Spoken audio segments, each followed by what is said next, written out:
달의 요정 세일러문은 일본 만화의 한 획을 그은 작품으로 지금도 많은 이들에게 사랑받고 있는 작품입니다.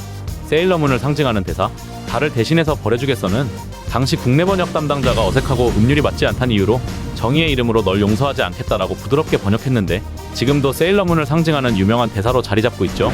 그래서 오늘은 세일러문의 탄생 배경과 애니메이션에 관한 비하인드 그리고 그 외 재밌는 사실 등 여러가지 TMI들을 알아보도록 합시다.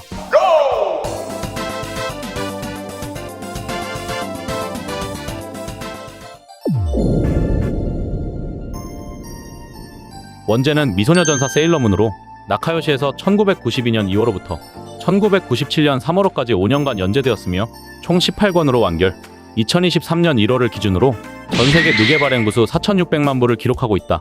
세일러문의 탄생 배경에는 먼저 작가인 타케우치 나오코의 이전작으로 거슬러 올라간다. 1991년 초 나카요시의 자매 잡지인 룰룬의 오사노 후미오가 나카요시에서 더 체리 프로젝트를 연재 중이던 타케우치에게 세일러복을 입은 미소녀의 액션물을 그려볼 것을 제안.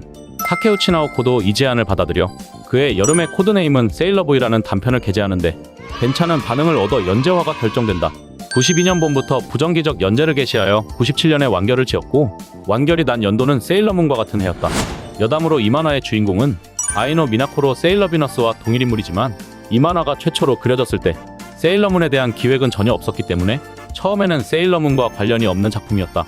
그런데 당시 반다이와 토에이는 TV 아사히 1992년 토요일 7시 애니메이션 타임에 들장미소녀 캔디의 리메이크판을 제작하려 했으나 TV 아사히로부터 신선하지 않다는 이유로 거절당했다. 그래서 당시 방송 중이던 나카요시 연재작의 애니메이션 금붕어주의보를 연장하여 방영하겠다고 제안했지만 이마저도 거절. 연달아 TV 아사히로부터 기획이 거절당해 고민에 빠져있던 스텝에게 누군가가 나카요시의 자매지 룬룬에 실린 작품인 코드네임은 세일러보이를 소개해준다.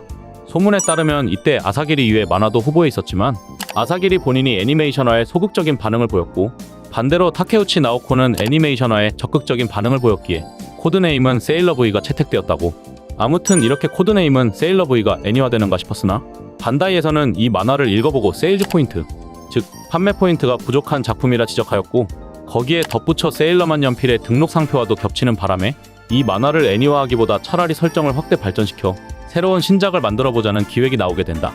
그 결과 과거의 명작 큐티아니, 80년대 후반의 명작 세인트 세이야, 그리고 토에이에서 제작하고 있던 슈퍼전대 시리즈 등 세 가지 작품을 조합하여 오늘날의 세일러문이 탄생하게 되었다.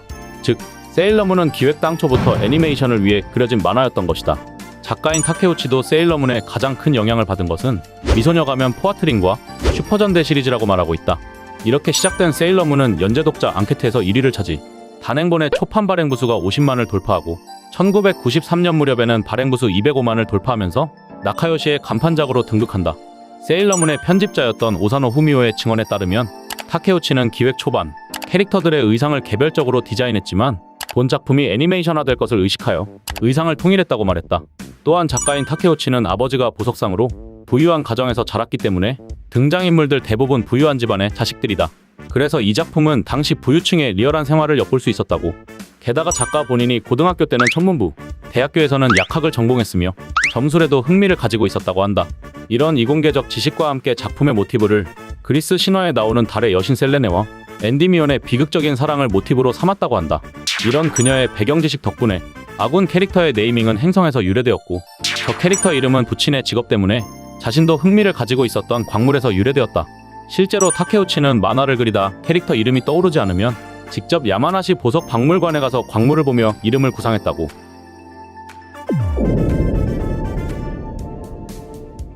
애니메이션은 만화 연재 2개월 후 본격적으로 스타트. 1992년 3월에 무인편을 시작으로 이후 R, S, 슈퍼 S, 세일러 스타즈 등 총 5기까지 방영되었으며 전 201화로 연재 만화와 같은 97년에 종영했다. 평균 시청률은 11.6%, 최고 시청률은 관동에서 74화가 16.3%를 기록, 관서에서는 88화가 21.7%를 기록했다. 세일러문 방영 전 프로그램이었던 금붕어주의보의 스탭들이 그대로 연임하여 제작하는 형태를 취했으며 이에 맞춰 금붕어주의보처럼 우정 코미디 노선을 지향했다고 한다. 또한 원작 만화책이 초등학교 고학년을 주 독자층으로 잡았다면 애니메이션은 초등학교 저학년을 주타깃으로 잡아 방영하였으나 본래 시청층 말고도 성인 여자, 남성 등으로 시청자층이 확대되어 세일러문 신드롬을 일으켰다. 물론 처음부터 이렇게 흥한 것은 아니었다. 당초 기획에서는 1기에서 종료 예정이었으며 그 이전에 이미 개시 반년 만에 종료할 위기를 맞게 된다. 그 이유는 부진한 완고 판매 실적 때문에 반다이가 상업적 흥행성이 전혀 없다고 판단했기 때문이었다. 하지만 완고인 문스틱이 그야말로 공전의 데이트를 치면서 기사회생, 세일러문은 일기를 넘어 연장 방송을 할 수 있었고, 완고 업계 내에서도 여자 아이들을 위한 애니메이션 굿즈는 큰 매출을 기대할 수 없다는 기존의 통념을 완전히 뒤집어 버렸다고. 그리고 데이트를 친 문스틱의 경우 작가인 타케우치 나오코가 직접 디자이너였는데 처음부터 본인이 디자인하길 희망했으나 원고 스케줄 때문에 좀처럼 작업을 못하고 미뤄두고만 있었다. 그러던 중 반다이 담당자가 내일 금형 제작에 들어가지 않으면 연말에 발매를 할 수 없다 라는 말에 그날 새벽 커피숍에서 종이 냅킨에 냅다 그린 것을 반다이 담당자가 받아 다음날 오사카 업체에 납품하면서 무사히 탄생하게 된 것이라고 한다. 이렇게 발매된 문스틱은 1993년 6월 무렵에 50만 개를 판매하는 기록을 세웠으며 2001년 3월에는 모든 변신 아이템의 판매량은 280만 개였다. 원작자인 타케우치 나오코도 캐릭터의 설정, 스토리 원안 등에 참여하였으나 만화와는 다른 노선과 작품의 방향성 때문에 애니메이션 스태프들과 갈등을 빚었다고 한다. 대표적으로 작가 본인이 가장 좋아하는 캐릭터는 세일러 마스였는데 애니메이션에서 마스의 성격을 고친 것을 불만 중 하나로 꼽고 있다.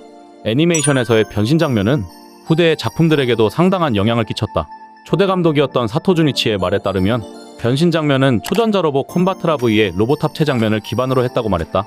또한 세일러문의 변신 장면은 무려 40초로 굉장히 긴 편인데 이는 당시 보통의 TV 애니메이션 셀수가 1화당 3,000장이었던 것에 반해 세일러문의 제작에는 1화당 2,000장 이내라는 까다로운 조건이 있었기 때문에 필살기 장면과 함께 분량을 절약하기 위함이었다고도 밝혔다. 그의 또 다른 증언으로는 세일러문 1화에서 세라가 가면을 쓰고 있는 모습이 있어 원작자인 타케우치가 애니메이션에서도 가면을 썼으면 좋겠다고 요청했으나 눈 주위에 장식품이 있으면 능숙한 애니메이터가 아니면 귀엽게 그릴 수 없다라며 애니메이터의 수고를 조금 덜어주고자 하는 이유로 이를 거절했다고 한다. 그리고 애니메이션은 당시 TV 아사히가 한창 열을 올리고 있던 ANN 네트워크 확대 운동에도 기여하여 7개의 넷국이 증가되는 쾌거를 올렸다. 오사노 후미오의 말에 따르면 애니메이션 1화는 원작자인 타케우치의 밑그림을 바탕으로 콘티가 완성되어 스토리도 세계관도 원작과 매우 일치한다고 말했다. 그러나 원작에서는 2화에서 머큐리, 3화에서 마스가 등장하는 데 반해 애니메이션은 20화까지 세라만 출연한 뒤에 머큐리가 합류하는 것을 기획했다고 한다. 그런데 토에이가 세일러문의 인기를 높이기 위해서 오프닝에서부터 머큐리와 마스를 등장시키길 원해 이를 수락하는데 그 결과 시청자들은 새로운 미소녀가 계속 등장하게 될 거란 기대감이 높아져 당초에는 늦게 합류시키려던 멤버들을 시청자들의 기대에 부응코자 8화에서 머큐리, 10화에서 마스가 합류하는 것으로 훨씬 앞당겼다고. 국내에서는 1994년에 세일러문이라는 제목으로 비디오가 발매, 이후 1997년에 KBS ETV를 통해 공중파에 입성한다. 다리오정 세일러문이라는 제목으로 방영하여 33.6%의 일일 최고 시청률과 40.1%의 분당 최고 시청률을 기록하였다. 높은 시청률을 기록했지만 당대의 남초딩들은 이 만화를 안 본 척했다. 그도 그럴 것이 이 만화를 본다는 게 들키는 순간 학교에서 똥눈 것과 동급으로 놀림을 받을 수도 있었기 때문에 다들 보고도 안 본 척 조용히 입을 다물고 있었던 것이다. 국내 방영에서는 원판과 다르게 오로지 다리오정 세일러문이라는 제목만으로만 방영. 당시 국내 정서에 맞지 않다고 생각한 에피소드는 검열당해 방영되지 않았으며 방송위원회에서는 사기인 슈퍼S가 선정적이고 어린이들의 정서에 맞지 않다는 이유로 방송 불가 판정을 내려 97년 9월 8일에 3기를 끝으로 조기 종영했다. 방송위 관계자는 방송 불가 판정이 번복되는 일은 없을 것이라며 단호한 자세를 취했으나 당시 시청자들의 빗발치는 항의와 담당 PD도 세일러문을 재개할 것을 요청해 결국 방송인은 KBS와 협상을 통해 아마존 트리오 관련 에피소드를 전체 삭제하는 것으로 타협하여 동년 12월 3일에 방송이 재개되었다.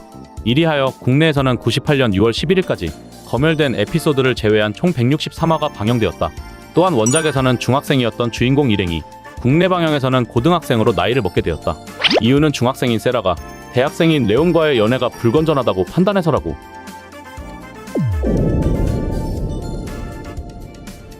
코드네임은 세일러브이는 결국 애니화되지 못했지만 원작 만화 1화와 애니메이션 1화에서도 포스터로 깜짝 출연한다. 이기의 제목에 붙은 아래 관하여 토에이 측은 로맨스의 앞글자, TV 아사히는 리턴즈, 윤회전생, 주인공의 이름에서 유래된 레빗이라고 엇갈린 말을 하고 있다. 이에 홍보부는 보는 사람이 자유롭게 판단해달라는 말을 남겼다.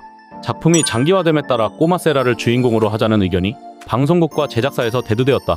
실제로 꼬마 세라는 94년 3월호 인기투표에서 세라를 제치고 1위를 차지했기에 주인공의 교체도 어렵지 않은 상황이었다. 하지만 타케우치는 원래 주인공도 소중히 여기고 싶다라고 말하며 더블 주인공 체제로 가는 방향으로 결정했다. 작중의 배경은 실존하는 도쿄도 미나토구 아자부주반을 모델로 하고 있으며 세라가 다니는 학교는 미나토구립 로폰기 중학교가 모델이다. 또한 마스가 처음에 무녀일을 하고 있었던 히카와 신사도 아자부주반에 있는 히카와 신사가 모델로 한창 세일러문이 잘 나갈 때 많은 이들이 성지로 여겨 찾아오는 사람이 많았다고 한다. 이처럼 아자부주반이 배경이 된 것은 작가인 타케우치가 학창시절 아자부주반 근교에 살았었기 때문이었다. 유명한 이야기지만 타케우치의 남편은 같은 만화가이자 유유백서와 헌원의 작가인 토가시 요시히로다. 두 사람이 결혼식을 올렸을 때 결혼식의 사회로는 세라의 성우 미치이시 코토노, 우라메시 유스케의 성우 사사키 노조무가 맡았다.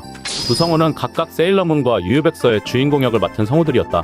본작에는 에반게리온의 감독인 안노 히데아키도 참여하고 있다.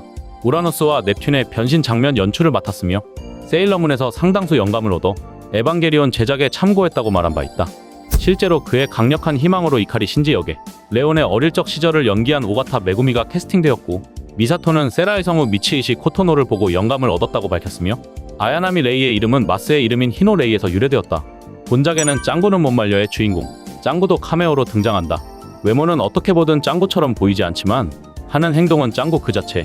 이는 짱구는 못 말려의 감독인 홍고미츠루와 사토 주니치가 친분이 있는 관계였기 때문에 가능했다. 또한 티비아 사이의 프로듀서 오타 겐지가 두 작품 모두를 담당하고 있었기 때문에 역시 가능했던 것이라고. 사토 주니치의 말에 따르면 당초 토요에는 세일러문에 대한 기대치가 무척 낮아 세일러문의 히트는커녕 시리즈가 5기까지 연장될 것이라고 아무도 예상하지 못했다고 했다. 자, 달의 요정 세일러문에 관한 TMI는 여기까지.